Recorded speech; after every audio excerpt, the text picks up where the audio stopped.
Madhusudan classes पे आपका हार्दिक स्वागत है और मैं हूं आपके साथ राहुल। जैसा कि आप सभी को पता है, हमारी यूपीएसआई के लिए पॉलिटी की क्लास चल रही है और यूपीएसआई में पॉलिटी के इंपोर्टेंस को आप अच्छे से समझ सकते हो। आप जानते हो कि यूपीएसआई में जो पॉलिटी होती है वो कंप्लीटली जीएस की रीढ़ की हड्डी नहीं, दिमाग, मस्तिष्क और रीढ़ की हड्डी तीनों चीज होती है। क्योंकि यूपीएसआई में पॉलिटी में जो है जीएस में हम मानते हैं कि 15 से लेकर, कहते हैं कि इसके जो है पॉलिटी के 15 से स्टार्ट कर देते हैं और 15 से 18 क्वेश्चन तक यूपीएसआई पॉलिटी में मिलते हैं। कभी कभी तो ऐसा होता है कि 50% वोटेज जो हमारा योगदान होता है पॉलिटी एग्जाम में वो संविधान का या कॉन्स्टिट्यूशन का होता है, और उसी कॉन्स्टिट्यूशन में दो महत्वपूर्ण पॉइंट होते हैं, जिसमें से एक पॉइंट का नाम है मौलिक कर्तव्य और दूसरी का नाम है संघ सरकार, जिसे बोलते हैं केंद्र सरकार। केंद्र सरकार से मतलब हमारा यह हो गया, ध्यान समझना, कि इसके अंदर राष्ट्रपति से लेकर प्रधानमंत्री तक, मुख्यमंत्री तक हम सबको पढ़ने वाले हैं। हमारे देश के प्रधानमंत्री, मंत्रिपरिषद, राष्ट्रपति, उपराष्ट्रपति, संसद, राज्यसभा, लोकसभा और सुप्रीम कोर्ट, सभी की हम बातें करने वाले हैं आज की। तो आज की क्लास को के साथ आप जुड़ जाइए और आज की क्लास सबसे महत्वपूर्ण होने वाली है। तो अपनी क्लास की शुरुआत करते हैं मौलिक कर्तव्यों से। देखो, कुछ बातें पहले हमें समझनी होगी कि मौलिक कर्तव्य है क्या और ये क्यों हमारे संविधान में शामिल किए गए हैं और ये कहां पर है। देखो, आप दो बातें बड़े ध्यान से समझना कि जब हमारा मूल संविधान लिखा गया था, कौन सा संविधान? मूल संविधान। तो इस मूल संविधान में कहीं पर भी मौलिक कर्तव्य की बात नहीं थी। जो कहते हैं कि मूल कर्तव्य या फिर मौलिक कर्तव्य जो है भारतीय संविधान में नहीं थे। आप कहोगे कि संविधान में नहीं थे तो आप क्यों पढ़ा रहे हो? अब समझते हैं कि मैं आपको इन्हें क्यों पढ़ा रहा हूं। देखो, हमारे देश में अपने कहा गया था कि जनता के अपने एक अधिकार होंगे और जो जनता के जितने अधिकार होंगे उन सभी अधिकारों को हमने मूल अधिकार का नाम दिया। क्या नाम दिया? मूल अधिकार। कि भाई हम भारत के वासी हैं तो भारत सरकार का कर्तव्य बनता है कि हमारे लिए समानता का स्तर करे। और फिर हमने राज्यों को कुछ निर्देश दिए, उन्हें हमने बोला राज्य के नीति निर्देशक तत्व, जिसे बोला गया direct principle for state policy, DPSP की हमने बात की। कहते हैं कि इन दोनों को शामिल करने के बाद हमारे संविधान निर्माताओं ने मूल अधिकार को या मूल कर्तव्य को संविधान में शामिल नहीं किया। लेकिन आप जानते हैं कि एक प्राइम मिनिस्टर हमारे यहां पर बनी थी, उनका नाम था इंदिरा गांधी। अर्थात इंदिरा गांधी को हम भारत में बोलते हैं कि आयरन लेडी के नाम से वो प्रसिद्ध हुई है और उन्होंने हमारे भारत के लिए बहुत कुछ योगदान दिया है। उन्हीं में से एक योगदान इंदिरा गांधी के प्रयास द्वारा किया गया था। क्या हुआ था? देखो, इंदिरा गांधी के प्रयास से एक व्यक्ति जिनका नाम था सरदार स्वर्ण सिंह, भाई सरदार स्वर्ण सिंह की सिफारिश पर एक कमेटी बनी, सरदार स्वर्ण सिंह समिति। और इस समिति से पूछा गया कि हमारे देश की जो जनता है वो देश को लेकर बहुत ज्यादा सीरियस नहीं है, वो तिरंगे को लेकर सीरियस नहीं है, वो हमारे देश में लड़ने मरने गुजरने वाले भगत सिंह, राजगुरु, सुखदेव जैसे महान पुरुषों को लेकर सीरियस नहीं है, वो हमारे देश को चलाने वाले संविधान को लेकर सीरियस नहीं है, वो हमारे तिरंगे को लेकर सीरियस नहीं है, वो हमारी पर्यावरण व्यवस्था को लेकर सीरियस नहीं है, वो राष्ट्रीय स्मारकों को लेकर सुरक्षित नहीं है, वो हमारे देश में संप्रदाय के आधार पे, जाति के आधार पे, धर्म के आधार पे भेदभाव की तरफ जा रहा है।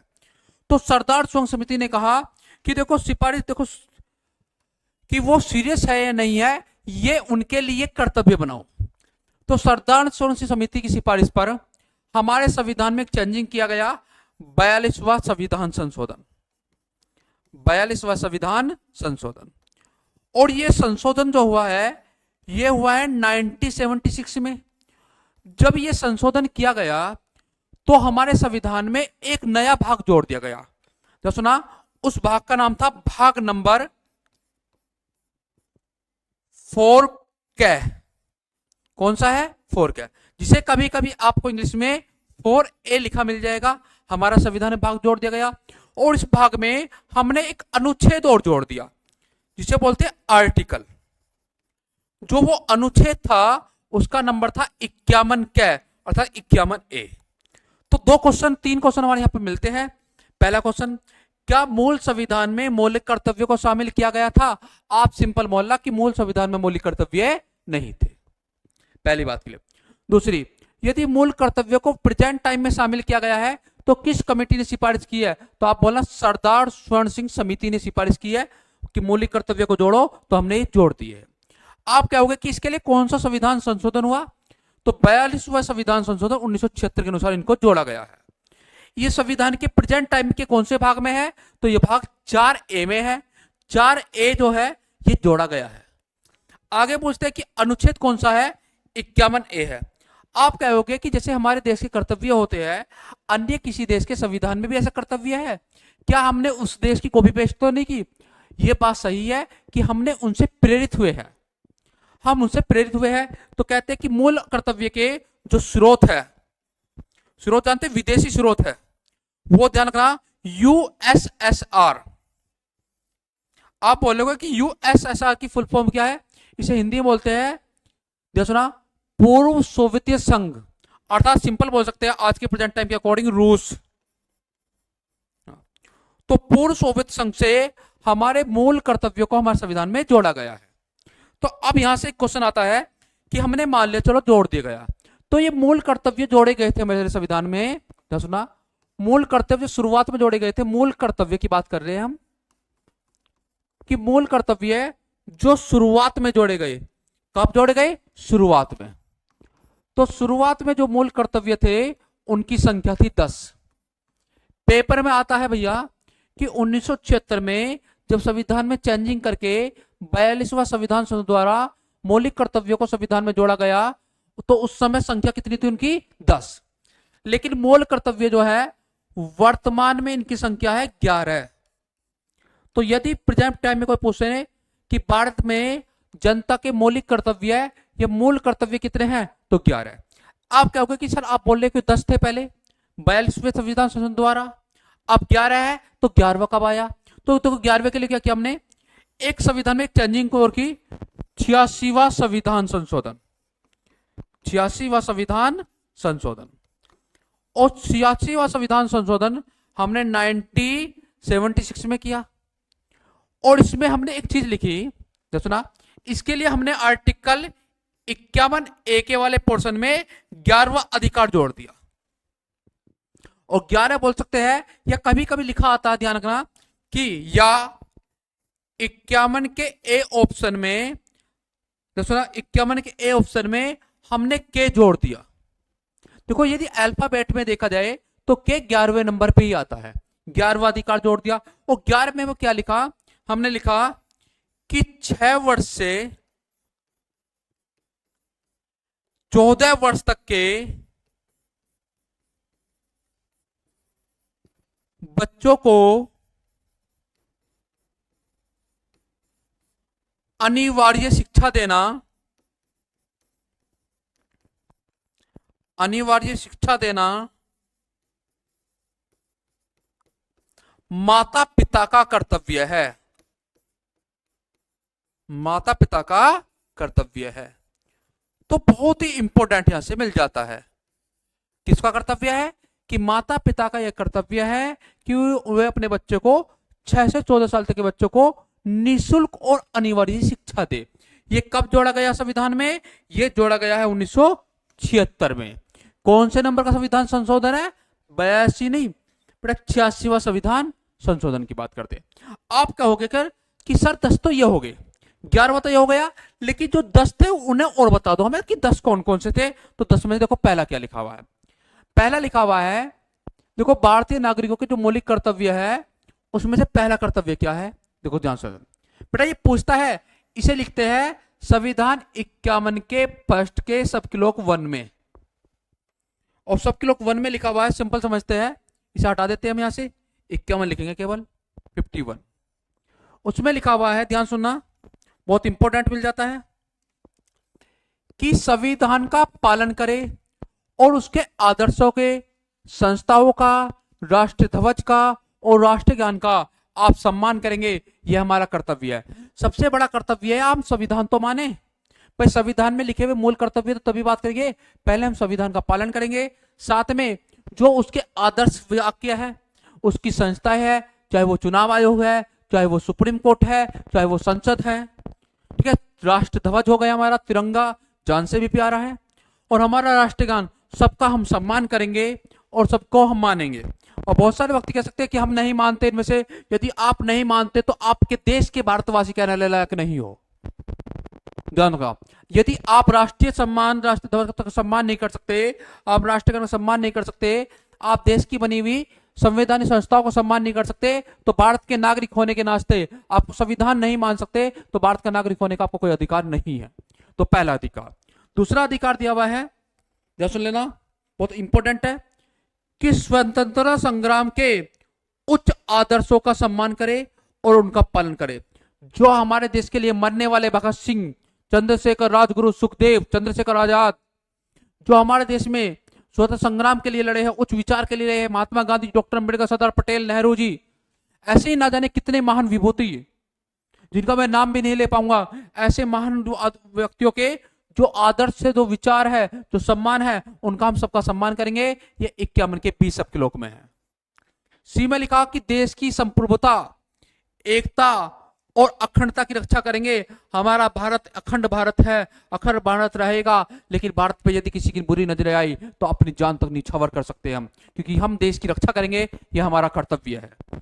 तीसरा का चौथा कर्तव्य है कि देश की रक्षा करे और जब भी बुलाया जाए राष्ट्रीय सेवा करे। तो सुना, हमने आज भी बोला कि हम देश सेवा में हैं, और आज ही आप पाकिस्तान पे आक्रमण कर दो, हम सबसे आगे राष्ट्र सेवा में रहेंगे। भारत के सारे टीचर बंदूक लेकर सबसे आगे मिलेंगे, क्योंकि देश राष्ट्र सेवा मन में रखी हुई है। ठीक है, आगे लिखे कि भारत के सभी लोगों में समता और भाईचारा बढ़ाए, हिंदू मुस्लिम एक साथ रहे, सम्मान, स्त्रियों के सम्मान को ठेस पहुंचाने वाली प्रथाओं का त्याग करे। हम सती प्रथा हो, बाल प्रथा हो, ऐसी बाल विवाह प्रथा हो, ऐसी प्रथा का हम त्याग करते हैं, कि हमारे लिए राष्ट्रीय आदर्श सेवा है। तो हमारा जो पांचवा अधिकार है, वो देखो आपको पांचवा मिल गया, ये पांचवा अधिकार था, और ये चौथा था। छठा अधिकार क्या है? कि हमारी मिश्रित संस्कृति की समृद्ध विरासत का संरक्षण करे। भाई हमारी मिश्रित संस्कृति है, हम सब धर्म का सम्मान करते हैं, चाहे वो हिंदू धर्म हो, मुस्लिम हो, सिख हो, ईसाई हो, कन्फ्यूशियस हो, पारसी हो, यहूदी हो, कोई भी धर्म हो, हमारे लिए सब धर्म संभव है। आगे लिखे कि प्राकृतिक पर्यावरण, वन, झील, नदी, वन्य जीव जंतुओं की रक्षा करे और उनके प्रति करुणा का भाव रखे। यह हमारा मौलिक कर्तव्य है, और ये राज्य का कहते कि नीति निश्चित कर्तव्य है। कौन से आर्टिकल में आता है ये?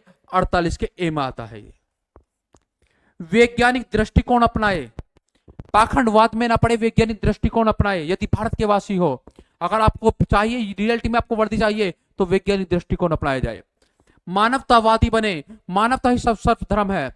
हमारे हर धर्म से पहले हमें मानव धर्म का ध्यान रखना चाहिए। हमें अपना धर्म, जाति और लिंग भेदभाव को अलग रखना चाहिए। सबसे बड़ा है मानवता। मानवता और ज्ञान की भावना विकसित करे, पाखंडवाद से दूर रहे, मानवता का विकास करे। यह हमारा आर्टिकल इंपोर्टेंट है, और ये एच बोलता है कि हमें क्या करना है। सार्वजनिक संपत्ति की रक्षा करे और हिंसा से दूर रहे। जो भी आपका अधिकार है उसको आप शांतिपूर्ण रूप से मांगे, लेकिन हिंसा से दूर रहे। व्यक्तिगत और सामूहिक गतिविधियों में उत्कृष्टता के लिए और बढ़े, जिससे राष्ट्र लगातार ऊंचाई प्राप्त कर सके। हमें पर्सनल और सभी को साथ मिलकर कहते हैं कि उत्कृष्टता, हमें आगे बढ़ना है, ताकि हमारा राष्ट्र आगे बढ़ सके। और लास्ट में जो 11वां जोड़ा गया था, कि बताया था कि 86वें संविधान संशोधन 2002 जोड़ा गया था कि 6 साल से लेके 14 साल तक के बच्चों को शिक्षा दिलाना, प्राथमिक शिक्षा दिलाना उनके माता पिता का भी कर्तव्य है। तो हमारे देश के कर्तव्यों के प्रति हम आदर और सम्मान प्रकट करते हैं, और हम चाहेंगे कि आदर और सम्मान बना रहे। आगे बात करते हैं, देखो ध्यान से।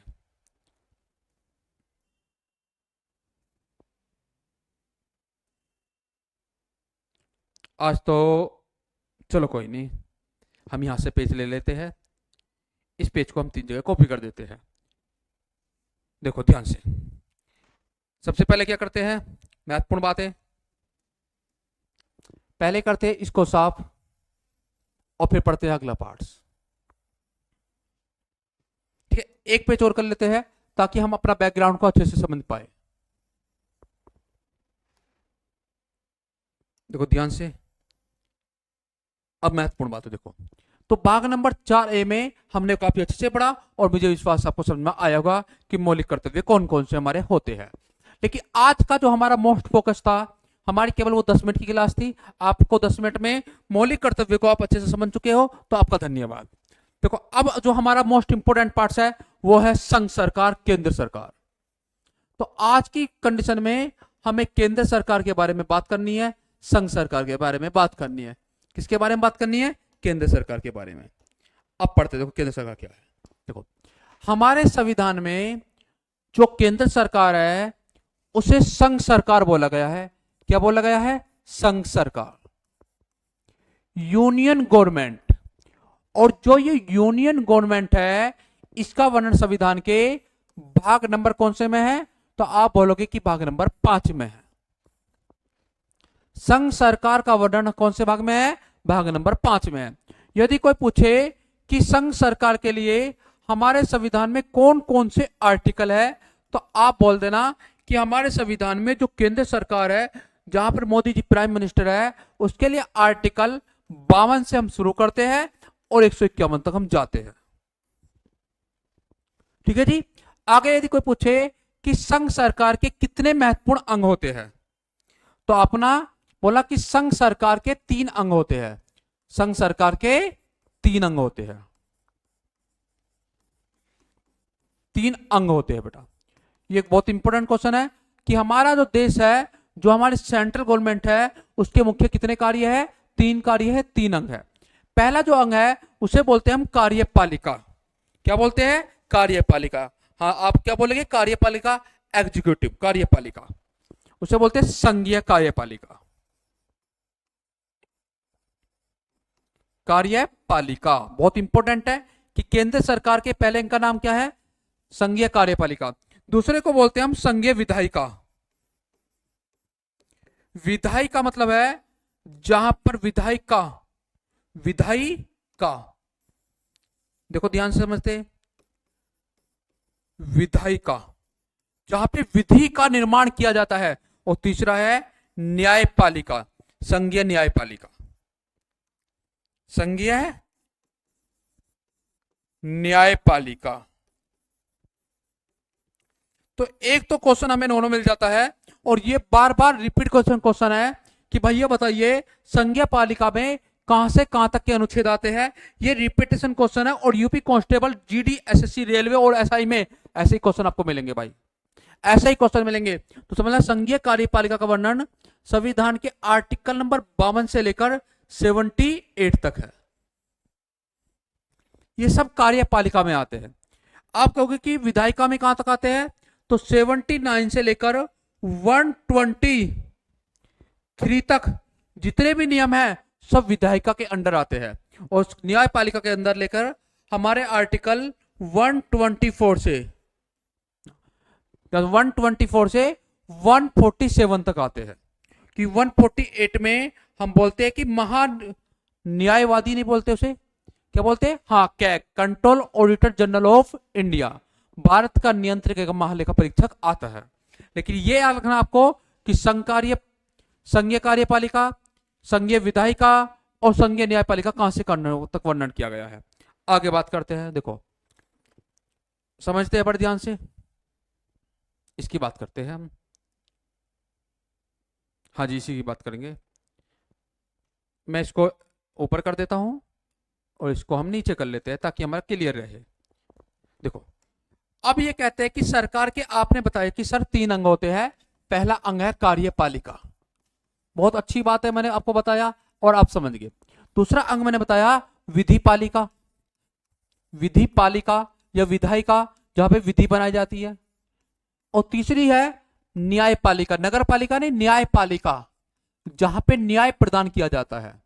देखो ध्यान से समझना बेटा, मेरे दोस्त, मेरे भाइयों, बहुत अच्छे समझना।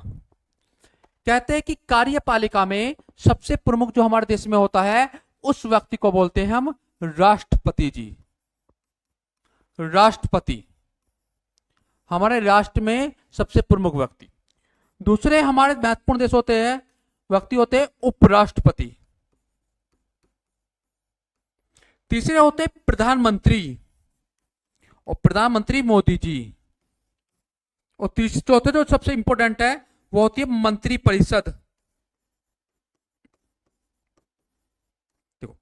ये जो चार होते हैं ये कार्यपालिका में प्रमुख होते हैं, ये कार्यपालिका में प्रमुख होते हैं। एक उसमें राष्ट्रपति है, एक उपराष्ट्रपति है, एक प्रधानमंत्री है, एक मंत्री परिषद है। इसमें बीच में महान्यायवादी भी आ जाता है, जनरल एटॉर्नी ऑफ इंडिया, महान्यायवादी। तो सिंपल सिंपल यहां से क्वेश्चन मिलने वाले हैं। हमें पढ़ना होगा कि कार्यपालिका का अंग क्या है, क्या अंग नहीं है। राष्ट्रपति, उपराष्ट्रपति, प्रधानमंत्री, मंत्रिपरिषद और महान्यायवादी, ये तीनों कार्यपालिका में आते हैं। कहां पर आते हैं? कार्यपालिका में। दूसरी बात करें तो आप कहोगे कि विधायिका में कौन आता है? विधायिका में दो चीजें आती है, एक हमारे देश की राज्यसभा, ठीक है, और हमारे देश की एक लोकसभा। दो सदन है हमारे देश में, लोकसभा और राज्यसभा, दो कमरे हैं, और कमरे में बैठकर जो सांसद होते हैं वो नियम बनाते हैं। तो नियम बनाने का काम सांसदों का है, अर्थात विधि पालिका का मतलब संसद, संसद का है। और संसद के कितने कम कमरे भैया? दो कमरे हैं। हम संसद पढ़ेंगे आगे, ठीक है, लेकिन अभी हमें यहाँ दो कमरे हैं संसद के। कितने कमरे हैं? दो कमरे हैं। आप देखो, ध्यान रखना, राज्यसभा में जो सदस्यों का चुनाव होता है यहाँ अप्रत्यक्ष होता है, प्रत्यक्ष होता है। ये 6 साल के लिए है, 5 साल के लिए है, ठीक है। यहाँ बैठने वाले व्यक्ति की मिनिमम आयु 30 वर्ष होनी चाहिए या 25 वर्ष होनी चाहिए। तो इनके बारे में हम अच्छे से पढ़ने वाले हैं। एक शब्द मुझे याद आता है, सरल से मैं कर लेता हूं। सरल का मतलब होता है कि सैप और संसद तो आर्टिकल 79 में, रैप और राज्यसभा तो आर्टिकल 80 में, और लैप और लोकसभा तो आर्टिकल नंबर 81 में। तो वो भी मैं आपको बताऊंगा, संसद को भी हम अच्छे से पढ़ेंगे। लेकिन अभी हमें समझना है कि भैया विधि पालिका के दो अंग होते हैं, एक राज्यसभा और एक लोकसभा। आगे बोलते हैं कि न्यायपालिका में हमारे देश में केवल एक ही सबसे बड़ी अंग होता है केंद्र सरकार का, उसे बोलते हैं हम सुप्रीम कोर्ट। सुप्रीम कोर्ट, ठीक है। न्याय देने का काम केंद्र सरकार के अंदर या स्तर पर सुप्रीम कोर्ट का है। विधि बनाने का काम राज्यसभा और लोकसभा का है, और कार्य करने का काम राष्ट्रपति, उपराष्ट्रपति, प्रधानमंत्री, मंत्रिपरिषद और महान्यायवादी का है। तो अब हमें देखो इनके बारे में एक एक बारे में डिटेल पढ़ना है, चाहे सुप्रीम कोर्ट हो, राज्य का हाई कोर्ट हो, अधीनस्थ न्यायालय हो, लोक अदालतें हो, ठीक है, कोई अन्य प्रकार के बनाए गए प्राधिकरण हो, सबके बारे में अच्छे से पढ़ते हैं, ठीक है। अब राज्यसभा के बारे में टोटल डिटेल पढ़ते हैं कि राज्यसभा कब बनी, कब पहली मीटिंग हुई, कितने सदस्य हो सकते हैं, किस राज्य से कितने सदस्य आते हैं, जैसे यूपी से 31 आते हैं, लोकसभा के 80 आते हैं, सब एक एक बातें पढ़ते हैं हम। देखिए अभी मैंने बताया कि विधि पालिका में 2 चीज पढ़नी है और कार्यपालिका में ये 5 चीज पढ़नी है। तो आज हम कार्यपालिका का शुरुआत करते हैं आर्टिकल नंबर 52 से। देखो आर्टिकल 52 में लिखा हुआ है, कौन से अनुच्छेद में? 52 में। सिंपल लिखा हुआ है कि भारत में एक राष्ट्रपति होगा। देखो ये हमारा संविधान का मूल ढांचा है कि भारत में एक राष्ट्रपति होगा।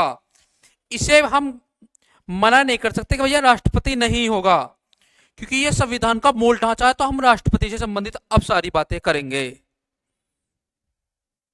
ठीक है जी। अब समझते देखो कैसे करेंगे। देखो हमारे देश में जो राष्ट्रपति है ये देश का प्रथम नागरिक होता है। पहली बात, देश का प्रथम नागरिक कौन होता है? राष्ट्रपति। पहली बात क्लियर हो गया। ये हमारे देश में गणतंत्र का प्रतीक होता है, गणतंत्र का प्रतीक। अब आप कहोगे कि गणतंत्र का प्रतीक से क्या मतलब है? गणतंत्र के प्रतीक से मतलब यह हो गया कि जब कभी, सुना, जब कभी जिस किसी राष्ट्र में वहां का सबसे बड़ा अधिकारी प्रथम नागरिक जनता के बीच से जाता है, कहां जाता है? जनता के बीच से। यदि कहीं का भी नागरिक जनता के बीच से चुन के जाता है और जनता उसे भेजती है तो उसी को हम बोलते हैं गणतंत्र। तो हमारा देश गणतंत्र है और हमारा देश के जो राष्ट्रपति हमारी गणतंत्रता के वो प्रतीक है। अगली इंपॉर्टेंट बात होती है कि हमारे देश में जितने भी नियम बनेंगे वो सारे राष्ट्रपति के नाम से ही संबोधित किए जाएंगे। किसके नाम से होंगे? राष्ट्रपति के नाम से होंगे। तो हमारे देश में एक राष्ट्रपति होगा, दूसरा हमारे देश में एक राष्ट्रपति होगा और उसके द्वारा बनाई गई संवैधानिक शक्ति के अनुरूप ही हमारे देश में सरकार चलेगी। तो एक बोल सकते हैं कि राष्ट्रपति का पद कहां से आया?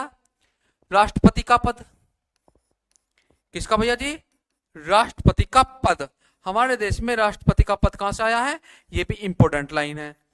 तो आप समझना कि हमारे देश में जो राष्ट्रपति का पद धारण किया गया है, हमारे देश में जो राष्ट्रपति का पद धारण किया गया है वो किया गया है ग्रेट ब्रिटेन से, ग्रेट ब्रिटेन से, याद रख लेना। तो ये 3 से 4 पॉइंट आर्टिकल 52 में लिखा। यदि कोई पूछे कि हमारे देश में एक राष्ट्रपति होगा, ये किस आर्टिकल में लिखा हुआ है, तो आपको सिंपल बोलना कि ये आर्टिकल 52 में लिखा हुआ है कि इंडिया में एक राष्ट्रपति होगा और हमारे देश के जो राष्ट्रपति वर्तमान में उनका नाम बताइए आप सब। तो बताइए प्रथम राष्ट्रपति कौन थे हमारे देश के, उनका नाम भी आप बताइए। प्रथम राष्ट्रपति कौन से हमारे देश के, वो आपको देखो ऐसे ऐसे पॉइंट नॉर्मल याद रखने होंगे, ये किसी आर्टिकल में नहीं आते, याद रखना। हमारे देश के प्रथम राष्ट्रपति कौन होंगे आप बताना, सब बताना। हाँ जी, very good, doctor Rajendra Prasad ji, Rajendra Prasad ji. एक क्वेश्चन और आता है कि देश के राष्ट्रपति बनने से पहले राजेंद्र प्रसाद किस पद पर थे, तो ये उससे पहले अंतरिम सरकार में तो भाई कृषि मंत्री थे। क्या थे, कृषि मंत्री थे वो। वह संविधान सभा के अध्यक्ष थे, संविधान सभा के अध्यक्ष भी थे ये। और जो हमारे देश में तिरंगा है, जो हमारी आन बान शान का प्रतीक है, जिस तिरंगे का डिजाइन वेकैया पिंगली ने बनाया था, उस समिति के अध्यक्ष में डॉक्टर राजेंद्र प्रसाद ही थे। तो बताइए वर्तमान राष्ट्रपति कौन होंगे हमारे देश के, वर्तमान राष्ट्रपति। तो आप बोलोगे कि वर्तमान राष्ट्रपति का हमारे देश के नाम होगा द्रौपदी मुर्मू जी।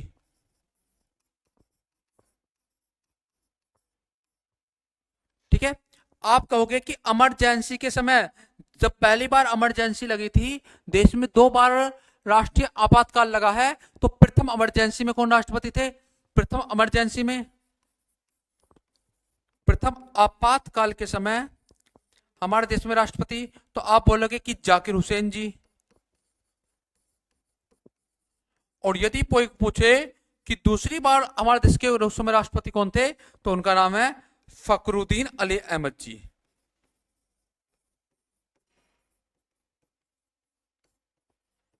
और एक क्वेश्चन हो जाता है कि अपने ही पद पर रहते हुए मृत्यु को प्राप्त ये दोनों ही राष्ट्रपति हुए हैं, ये भी इंपॉर्टेंट है।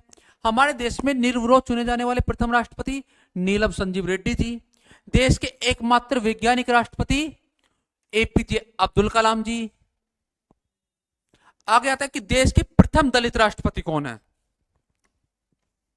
प्रथम दलित राष्ट्रपति बताइए, प्रथम दलित राष्ट्रपति। तो आप बोल लगे कि प्रथम दलित राष्ट्रपति रहे हैं के आर नारायण जी।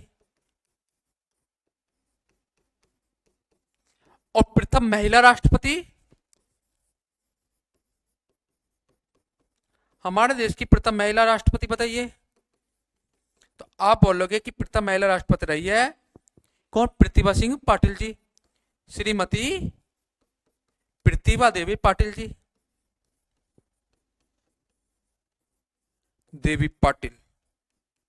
तो ऐसे कुछ क्वेश्चन आपको याद होने चाहिए। ठीक है, चलो आगे चलते हैं। तो आर्टिकल 52 में क्या है कि हमारे देश का एक राष्ट्रपति होगा, जो हमारे देश में गणतंत्रता का प्रतीक भी होंगे, और देश में राष्ट्रपति का पद ग्रेट ब्रिटेन से लिया गया है। और बाकी जो आपने फैक्चुअल पॉइंट है उन्हें आपको याद रखना, पेपर में यहां से क्वेश्चन मिल जाता है। अगला लिखते हैं, देखो आर्टिकल 53 में क्या है कि संघ की कार्यपालिका शक्ति राष्ट्रपति में निहित होगी। मतलब संघ में जितनी भी शक्ति है वो सब राष्ट्रपति में निहित होगी। देखो इसका मतलब हो गया, सुना कि संघ माने होता केंद्र, दिल्ली की सरकार की बात करते हैं संघ सरकार। देखो कहते हैं कि केंद्र की कार्यपालिका शक्ति, कार्यपालिका शक्ति, कार्यपालिका शक्ति का प्रयोग राष्ट्रपति के नाम से होगा, राष्ट्रपति के नाम से होगा। जो राष्ट्रपति ने बोल दिया भैया वो ही होगा, जो उनके साइन कर दिए उनके नाम से होगा। लेकिन ध्यान सा, लेकिन बोलते कि ये नाम मात्र प्रमुख होंगे। नाम मात्र प्रमुख कौन है भैया हमारे देश में? आप बोलना कि राष्ट्रपति हमारे देश में नाम मात्र के ही प्रमुख होते हैं। तो फिर आएगा कि भैया वास्तविक प्रमुख कौन होगा? क्या हमारे देश में वास्तविक प्रमुख? आप मुझे जल्दी से इसका नाम आंसर बताइए कि वास्तविक प्रमुख कौन होगा?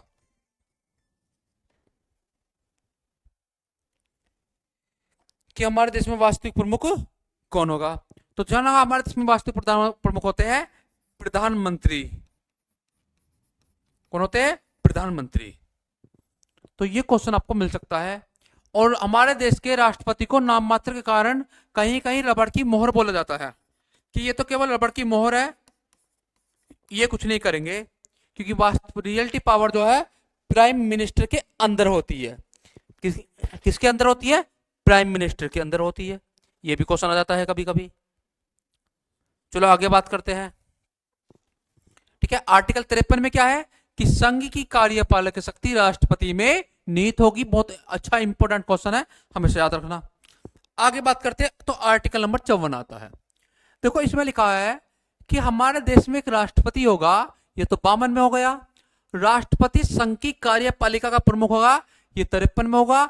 लेकिन वो राष्ट्रपति बनेगा कैसे, चुना कैसे जाएगा, वो उसी को लेके आज का सेक्शन बहुत इंपॉर्टेंट हो जाता है कि राष्ट्रपति का चुनाव निर्वाचन मंडल द्वारा किया जाता है। तो कौन सा निर्वाचन मंडल होता है? देखो तो क्वेश्चन आता है कि राष्ट्रपति का चुनाव में कौन कौन व्यक्ति वोट डालते हैं।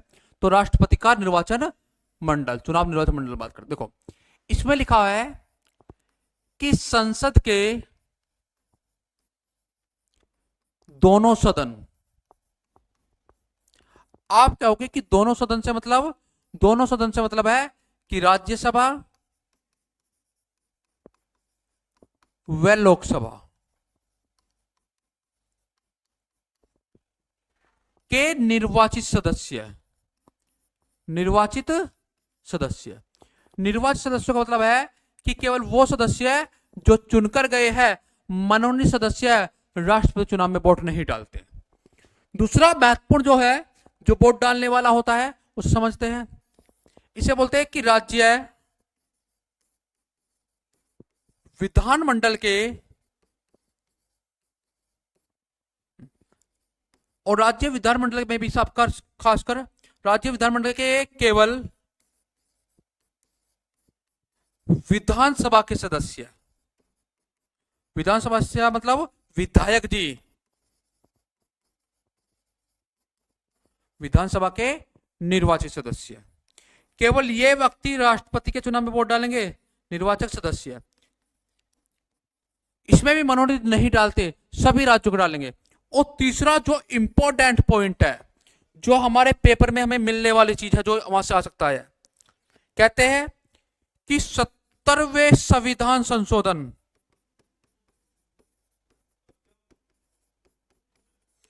1992 के अनुसार, 70वें संविधान संशोधन 1992 के अनुसार दिल्ली, पांडिचेरी के विधानसभा के सदस्य है। दिल्ली और पांडिचेरी के विधानसभा के सदस्य है, विधानसभा के निर्वाचित सदस्य। ये सभी सदस्य राष्ट्रपति के चुनाव में वोट डालते हैं। लेकिन अब इसमें एक और जोड़ दिया जाएगा, आप हमेशा याद रखना, उसे जाना कि 2019 के बाद जम्मू कश्मीर विधानसभा के सदस्य वोट डालेंगे। जम्मू कश्मीर विधानसभा के सदस्य।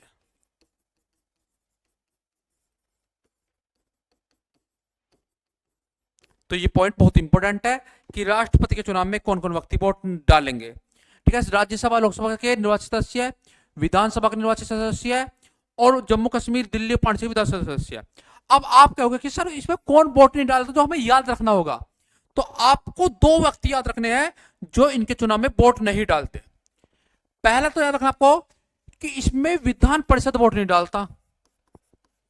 विधान परिषद का कोई मेंबर राष्ट्रपति के चुनाव में वोट नहीं डालेगा और यही आपको क्वेश्चन में फंसाएगा, याद रख लेना। दूसरी बात है कि कहीं का भी कोई मनोनीत सदस्य राष्ट्रपति के चुनाव में वोट नहीं डालेगा, ये भी नहीं डालेगा। तो ये दो वोट नहीं डालते, बाकी सभी हमारे देश में लगभग मोस्टली राष्ट्रपति चुनाव में भाग लेते हैं। तो राष्ट्रपति का चुनाव का निर्वाचन मंडल आपको हमेशा याद होना चाहिए, इसमें आपको कोई डाउट नहीं होना चाहिए। ठीक है जी, आगे चलते हैं। तो बात करेंगे आर्टिकल नंबर 52 में क्या हुआ, देश में राष्ट्रपति होगा। 53 में क्या है, कार्यपालिका प्रमुख होगा। 54 में क्या है कि राष्ट्रपति में वक्त के चुनाव में कौन कौन व्यक्ति वोट डालेंगे। तो 55 को देखते हैं बहुत ध्यान से। राष्ट्रपति के चुनाव की पद्धति अर्थात रीति क्या होगी। देखो, पद्धति का मतलब होता है कि राष्ट्रपति का जो चुनाव होगा सो उसकी रीति क्या होगी। देखो, रीति जो है सबसे पहले लगना, राष्ट्रपति का चुनाव अप्रत्यक्ष निर्वाचन से होगा। अप्रत्यक्ष मतलब इनडायरेक्टली, इनडायरेक्टली निर्वाचन से होगा। निर्वाचन इनडायरेक्टली का मतलब है कि वहां जनता से डायरेक्ट वोट नहीं ली जाएगी। जो जनता के चुने गए प्रतिनिधि है, जैसे राज्यसभा, लोकसभा, विधानसभा के जो मेंबर है, उनसे वोट ली जाएगी। तो पहली बात है कि इनका चुनाव जो है कैसा होगा, अप्रत्यक्ष निर्वाचन प्रणाली के द्वारा होगा। दूसरी बात है इनका आनुपातिक प्रतिनिधि प्रणाली द्वारा होगा। कौन सी प्रणाली, आनुपातिक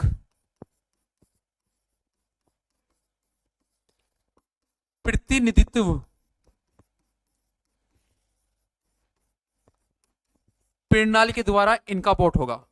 कौन सी प्रणाली बताइए मैंने, आनुपातिक प्रतिनिधित्व प्रणाली में भी ध्यान रखना आपको के अनुसार एकल संक्रमणीय मत द्वारा, आनुपातिक प्रतिनिधित्व प्रणाली के अनुसार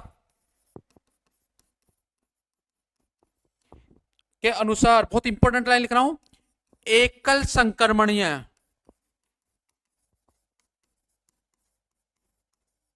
मत द्वारा। मतलब कहने का मतलब यह है कि एक व्यक्ति का एक ही वोट होगा और जो वोट की काउंट है वो जनसंख्या के अनुपात में चलेगी। तो राष्ट्रपति के निर्वाचन की पद्धति हमसे कभी कभी पूछ लेता है, तो हमें ये याद रखना चाहिए कि कैसे कैसे इसका होता है। आगे कहते हैं, देखो एक बात और याद रखना चाहिए कि राष्ट्रपति के निर्वाचन की पद्धति में जो हर सदस्य का वोट है वो जनसंख्या के अनुपात में होता है। एक विधायक का वोट जो है वो की वैल्यू कम होती है और सांसद के विधायक की वोट की वैल्यू ज्यादा होती है। और ध्यान रखना बेटा, इसमें जब वोट डालते हैं तो वोट नहीं गिनी जाती, इसमें वोट का जो मत है, मत का मूल्य गिना जाता है। क्या गिना जाता है, मत का मूल्य, वोट का मूल्य। देखो वोट क्यों नहीं कैसे नहीं गिनी जाती, अब बताता हूं तुम्हें ध्यान से। देखो अभी राष्ट्रपति के चुनाव हुए थे हाल फिलहाल में, और उसमें बोला गया था कि इन राष्ट्रपति को 6 लाख वोट मिले थे। अब एक बात सुनो आप कि राज्यसभा में हमारे यहाँ पर 245 मेंबर है, सबको गिना गुन के निर्वाचित भी लिया जाए तो 550 के करीब लोकसभा में है, और सभी राज्यों के विधानसभा के विधायक पिताक लगा लेंगे तो मैक्सिमम 5000 व्यक्ति बैठेंगे। अब 5000 व्यक्तियों में उसे 6000 वोट कैसे मिल गए, 6000 मत कैसे मिल गए। वहां बेटा मत नहीं गिने जाते, वहां मत का मूल्य गिना जाता है, और मत का मूल्य निकल का फॉर्मूला होता है, तो सुना कि राज्य की जनसंख्या, राज्य की जनसंख्या बटे, जैसे एमएलए कर रहे हैं तो एमएलए की संख्या, विधायक की संख्या गुना 1/1000। हाँ 1000 मतलब 1000। वेरी गुड, इसका मतलब इंग्लिश समझ जाते हो तुम, ठीक है 1000। तो ध्यान रखना कि किसी मत का सदस्य का मूल्य निकालना है तो आपको यह फॉर्मूला याद रखना होगा। बड़ी बात यह है कि यदि हम मत का मूल्य है राज्यसभा का निकालेंगे तो लिख देंगे राज्यसभा सदस्यों की संख्या, ठीक है। देश में निकालना देश लिख देंगे, राज्य में निकालना राज्य लिख देंगे। तो ये मत का मूल्य निकालने का फॉर्मूला होता है, इसको आप याद रखना, और इसी के अनुसार मतगणना की जाती है। तो राष्ट्रपति के निर्वाचन के जो चुनाव की पद्धति है, आनुपातिक प्रतिनिधि प्रणाली के अनुसार एकल संक्रमणीय मत द्वारा राष्ट्रपति का चुनाव होता है। तो अगला क्वेश्चन देखते हैं, मतलब आर्टिकल नंबर 56, राष्ट्रपति का कार्यकाल कितने वर्ष होता है? 5 वर्ष। कितना वर्ष होता है? 5 वर्ष। क्या राष्ट्रपति को 5 वर्ष से पहले भी उसके पद से हटाया जा सकता है? और यदि हटाया जा सकता है तो राष्ट्रपति को हटाने का क्या कारण है कि राष्ट्रपति को हम उसके पद से हटाएंगे? बताइए, बताइए जल्दी से। देखो, राष्ट्रपति को उसके पद से हटाना है तो क्या कारण है कि हम राष्ट्रपति को उसके पद से हटा सकते हैं? बड़े ध्यान से सुनना, देखो ध्यान से, बड़े ध्यान से देखो। राष्ट्रपति को उसके पद से कार्यकाल कितना होता है? 5 वर्ष होता है। राष्ट्रपति 5 वर्ष के लिए बनता है। लेकिन किंतु परंतु, ये किंतु परंतु ही परेशान करते हैं। परंतु राष्ट्रपति को या राष्ट्रपति 5 वर्ष से पहले भी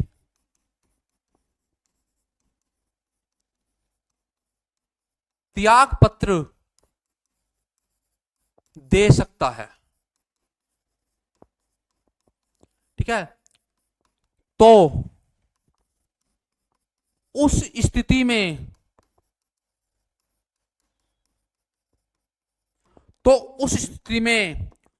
उपराष्ट्रपति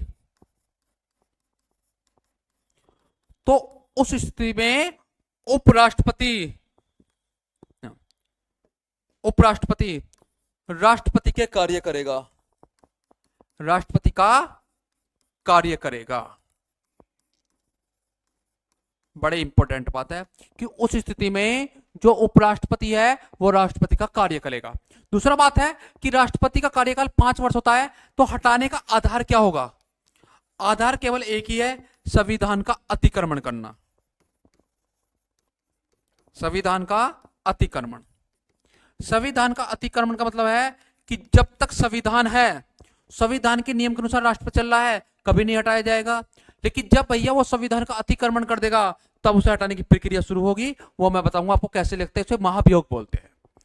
अगली बात है, सपोज करो राष्ट्रपति ने त्याग पत्र दे दिया, उपराष्ट्रपति ने उसका पद ले लिया, कोई दिया दिक्कत नहीं। लेकिन ध्यान रखना था कि जब भी कोई राष्ट्रपति जब उपराष्ट्रपति को त्याग पत्र देता है तो इसकी सूचना तत्काल लोकसभा अध्यक्ष को दी जाती है। किसको दी जाती है? लोकसभा अध्यक्ष को दी जाती है। यह भी याद रखना। जब राष्ट्रपति त्याग पत्र देता है तो उसकी सूचना तत्काल मतलब तुरंत लोकसभा अध्यक्ष को दी जाती है। लोकसभा अध्यक्ष को दी जाती है। ये इंपॉर्टेंट पॉइंट है कि जब भी कोई दिक्कत होगी तो इसकी सूचना तुरंत लोकसभा अध्यक्ष को दी जाएगी कि भैया राष्ट्रपति ने उपराष्ट्रपति को त्यागपत्र दे दिया। और एक बात और याद रखना कि यदि नया राष्ट्रपति नहीं आएगा तो पुराने वाला राष्ट्रपति 5 साल के बाद भी बना रहेगा, जब तक कोई उसका पद धारण ना करे। मतलब उपराष्ट्रपति का पद कभी खाली नहीं रहेगा। आप कहोगे कि राष्ट्रपति भी नहीं है, उपराष्ट्रपति भी नहीं है, तब पद का क्या होगा? तो उस कंडीशन में सुप्रीम कोर्ट का जो वरिष्ठ या चीफ जज होगा वह राष्ट्रपति का कार्यभार संभालेगा। तो राष्ट्रपति का पद कभी खाली नहीं रहेगा। और राष्ट्रपति ने यदि किसी कारण से कहीं बाहर चलेगी, स्वास्थ्य कारण से, तो वो किसी वक्त बोल सकते हैं, खासकर उपराष्ट्रपति सुप्रीम कोर्ट जज को, पहले उपराष्ट्रपति को फिर सुप्रीम कोर्ट जज को, कि भैया तुम मेरे कार्य को देखो। तो यदि उपराष्ट्रपति नहीं है तब सुप्रीम कोर्ट जज को बोलेंगे, लेकिन मोस्टली उपराष्ट्रपति को ही बोलेंगे। तो आर्टिकल 56 में राष्ट्रपति का कार्यकाल। 57 में क्या है कि राष्ट्रपति का पुनर्निर्वाचन, अर्थात राष्ट्रपति, ध्यान रखना, राष्ट्रपति कितनी बार भी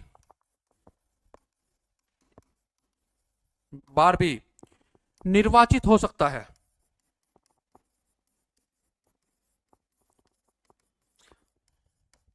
मतलब कितनी बार भी राष्ट्रपति का चुनाव लड़ सकता है। भाई चुनाव राष्ट्रपति बन सकता है, कोई संविधान में रोक नहीं है। जैसे आपने नाम सुना होगा रूस में, रूस नाम के देश में 2 बार केवल राष्ट्रपति बन सकता, 2 बार, उसके बाद नहीं बनेगा, लगातार 2 बार। अमेरिका में भी कंडीशन यही है कि कोई व्यक्ति अमेरिका में केवल 2 बार राष्ट्रपति बन सकता है, लेकिन हमारे देश में इस पे कोई वर्णन नहीं किया गया कितनी बार रहेगा। 58 में कि राष्ट्रपति यदि किसी को बनना है तो उस पद के लिए आपके अंदर कौन कौन सी योग्यता होनी चाहिए। बहुत अच्छा और इंपॉर्टेंट क्वेश्चन है, बताइए कि देखना तुम्हें यदि देश का राष्ट्रपति बनना है, प्रेसिडेंट ऑफ इंडिया बनना है, तो आपके अंदर कौन कौन सी योग्यता होनी चाहिए। पहली योग्यता, वह भारत का नागरिक हो, वह भारत का नागरिक हो। देखो यहां केवल नागरिकता होना जरूरी नहीं है, जन्म होना भारत में जरूरी नहीं है, केवल और केवल सिंपल बताया गया है कि वह भारत का नागरिक होगा। यदि कोई भी भारत का नागरिक है वो व्यक्ति भारत का राष्ट्रपति बन सकता है। भारत का नागरिक हो, चाहे वो पाकिस्तान से आया हो, चाहे अमेरिका से आया हो, लेकिन भारत में अगर यदि वो नागरिक बन गया तो वो भारत देश का नागरिक राष्ट्रपति हो सकता है, पहली कंडीशन। दूसरा, उसकी 35 वर्ष की आयु पूर्ण हो चुकी हो, कम से कम वो 35 साल का हो। कोई हम जैसा बालक ना पहुंच जाए कि भैया हमें तो राष्ट्रपति बनना है, नहीं, कम से कम 35 साल, कम से कम 35 साल। तीसरी कंडीशन है, वह केंद्र व राज्य सरकार के अधीन किसी लाभ के पद पर ना हो, पद पर ना हो। लेकिन एक बात कही गई है कि केंद्र या राज्य सरकार के अधीन यदि कोई मंत्री है, राज्यपाल है, तो उसे लाभ का पद नहीं माना जाएगा। यदि कोई मंत्री या राज्यपाल है तो उसे लाभ का पद नहीं माना जाएगा। तो राष्ट्रपति बनना है तो आपके अंदर बताइए इसमें से कौन सी योग्यता नहीं है। बस 35 साल को छोड़ के आपके पास सारी योग्यता है, आपके पास सारी योग्यता है। और सबसे बड़ी बात ध्यान रखना, एक योग्यता और होनी चाहिए ना, सुना कि उसका अनुमोदन मतलब समर्थन कम से कम 100 सदस्यों ने किया हो। कितने ने? 100 सदस्य। पहले 50 थे, हाँ 50 जो है प्रस्तावक होने चाहिए और 50 अनुमोदक होने चाहिए। मतलब 100 लोग समर्थन, जो अनुमोदन जो कहते हैं, अनुमोदन की बात करें तो 50 ने कम से कम अनुमोदक हो और 50 ही कम से कम प्रस्तावक हो। और दूसरी बात है कि उसे जमानत राशि, उसके पास 15,000 रुपए की कम से कम जमानत राशि होनी चाहिए। और यदि किसी व्यक्ति के पास ये सारी योग्यता है तो वह व्यक्ति भारत का नागरिक बनने, देश का क्या राष्ट्रपति बनने योग्य है। और जिसके पास नहीं है वो राष्ट्रपति बनने योग्य नहीं है। याद रख लेना बड़े ध्यान से। तो अपने अंदर ये योग्यता पैदा कीजिए और देश के राष्ट्रपति बनिए। का कांस्टेबल ये पुलिस चक्कर में पड़े हो। आगे देखिए, आर्टिकल 59 की बात करते हैं। राष्ट्रपति के पद के लिए कुछ शर्तें हैं जिनकी क्लास के लिए हम कल की क्लास पढ़ेंगे, ध्यान रखना है। आज की क्लास को हम यही समाप्त करते हैं। तो आर्टिकल 58 तक आप रिवीजन कीजिए, मौलिक कर्तव्यों को सभी को याद कीजिए। धन्यवाद, जय हिंद।